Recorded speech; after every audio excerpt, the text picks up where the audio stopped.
I wanted to join the military from the time I was about 5 years old.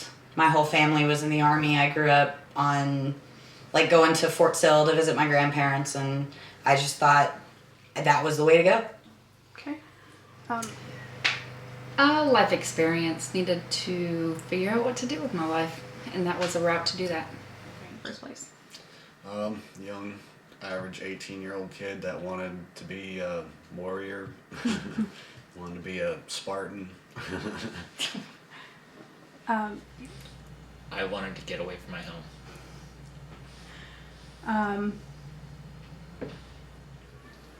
Because everybody said I couldn't do it, that I wasn't strong enough, and I didn't want to pay for college. Okay, the people that told you couldn't do it and you weren't strong enough, were those mostly males, or were you getting it from males and high female? School. Well, you can't do it. You're a girl. Okay. So yes, males. Males mostly. But I should say I was the only female or person at all, period, from my graduating class that joined the military. So all the males that were telling me that I couldn't do it weren't trying to do it themselves either.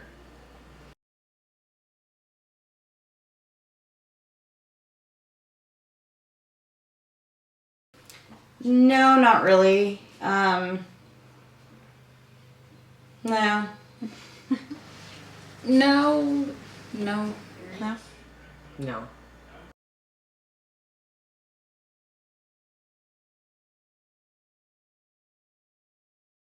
It was definitely a larger amount of males. And then the unit that I was deployed with was all males. It was an artillery unit. So The career field that I was in a support operation, so they'd actually send me out as support to different units. So as far as if I worked out on the flat line, there was definitely a ratio of more men than women. If I was in more of an administrative unit, supporting the aircraft, or there was probably more of an even level, but there was definitely a ratio of men than women. Okay. It was all males. There are a few females, yes. Have you been in a unit where it was integrated or strictly male? Both. So you have been in a unit where it was strictly male? Yes. Okay.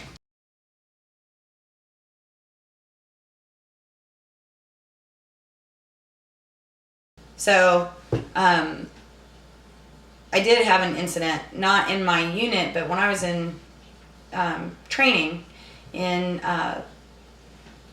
AIT, we did a leadership development course.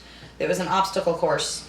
And I found that the female drill sergeants were more likely to treat females differently. We were doing this obstacle, and it required us to build a human ladder to get everybody up over this 9-foot wall. And I was the, second to last person to go, and the person behind me was a male. And, I reached up and grabbed one of the female's hands, and he locked his hands out for me to put my boot in, and had already, lifted me up, and I was, in the process of pulling myself up, and she grabbed him and yanked him out from underneath me and said, she don't need no help. And I fell and broke my hip because she just refused to let a female be assisted by a male. Do you think that came from the female drill sergeants thinking that they, as females, needed to prove themselves, so that you, as a female, also needed to prove yourself? Yes, and that was, they preached it a lot. We're always very insistent that, the females not dress nicely when they were in civilians or whatever. They kind of tried to make them not be as female or not appear as female.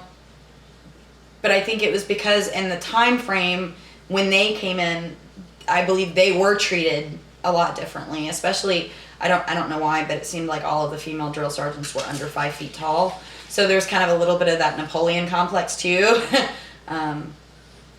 So they, they were actually had more problems with the females treating other females that way, not so much the males. I think everybody does if you're male or female in certain points. You just have to prove your worth in the position that you hold. Making sure that when you go and try to achieve that job, you achieve it. If you don't achieve it, if you're male or female, you're going to be discriminated against. So you never felt that there was things that, like maybe schools or anything like that, that you were not chosen for, someone else may have been chosen for because they were male? Actually, with that, I would think that since I was more the minority part of it, they would probably choose me more to go than not choose me. I think when it come down to being put on details and stuff, they'd look at it where, well, if we put 5 guys on this, they'd get it done a lot faster than if we put 3 females on it or 5 females, because the whole physical capabilities. So you, any differences or any different treatment that you experienced came mostly because of your physical ability as a female, not necessarily just the inability to do things because you're a female? I think it was just more of a physical ability. Okay. I have watched women being treated differently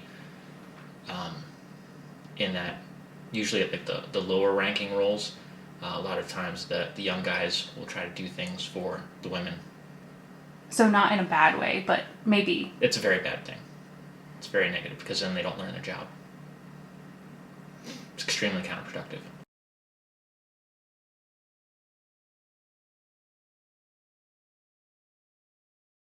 With her was I had to go to her to basically get my malaria medication and get my anthrax shots and just basic checkups, and if I got hurt or something, I went there to get checked out, make sure I wasn't didn't have a concussion, things like that. You didn't feel like you were getting inferior treatment because she was a female and not a male? No, definitely not. Or that she couldn't do the role as not only medic but also soldier because she was a female? I think she was capable of both, because she definitely went outside the wire, and for the camera, that means outside of the fob, which is the base, and went up to operating posts and things like that. So she was capable, and she even had stories of being in combat situations while they were out. So yes, I believe she was capable. How about other guys in your unit, when they found out that the medic or somebody even just on the fob with them was a female? Did they have grumbles about a female being there? Maybe somebody thought she shouldn't be there, or what was your experience there? Well, for the most part, everybody never really had any issues with her. She seemed like part of the group. She was married, and everybody knew her husband, so she never really had to deal with any problems except for one incident,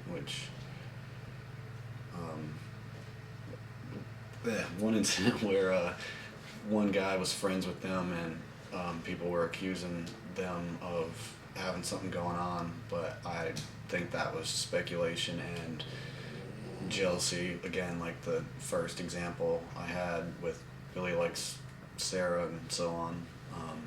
But other than that, that's it.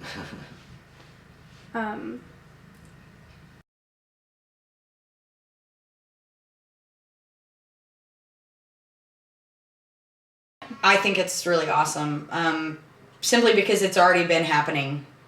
The women have been in combat. I was deployed. I went out on missions with female MPs that were up in the guns. We don't have a line so much anymore, so that whole front lines, women are out there on mission just as much as men. It's just they don't have the same, or they haven't been able to have the same job title of infantry. but they're still doing the job. So I think it's just now there's going to be more recognition that they're out there doing it. If they feel that they can achieve that job, then let them go out and do it. So you have no concerns with it? Like everyone says, oh, we don't want our mothers or daughters, being shot at. They're already. I mean, if you look at history, we already have deaths and stuff due to, with women due to that type of situation. Well, women have been in frontline roles for a long time, but I don't see them as being capable of being in the special operations and most infantry. Okay, why do you say that? Generally speaking, for instance, women, like 25% of stress fractures in the U.S. actually come from women in basic training. Their legs, they're just less strong bone density, less strong tendons, less ability to handle excessive weight over long periods of time. And that is required for both of those types of positions? Absolutely. So you think it's more of a physiological reason that women should not be in those roles? I think it's more of there's probably probably realistically less than 1% of women in the Army that could fill those roles for any amount of time. And then when you take that, so let's say you have a woman who wants to be an infantry officer. So for the first 5, maybe 8 years of her career, she's really tough. She could hold up. But after that, continuing on with that stress of body, it's just going to destroy her. And then if she can't compete, then you're basically putting her into a dead-end job. I don't think it should be allowed. Unless they can do everything to the exact same standard as the males. They shouldn't have to have different standards or standards or lesser standards. I'm not sure how you word it, but they should have to meet the exact same standards physically and everything. There shouldn't be, well, you can be infantry, but you just have to do this instead of the males doing so much more. So when you say standards, are you talking about like physical training standards, weight standards? Are you talking about the actual training, like the things that they have to do? All of it. All of it. Equal. So do you think that should be across the board in the military, that like all females should have to do the same score as males for PT, for physical training? Yes.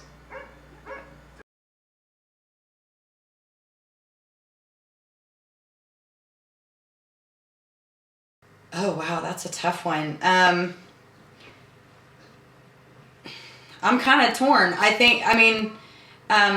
believe it's Israel where everybody's required to serve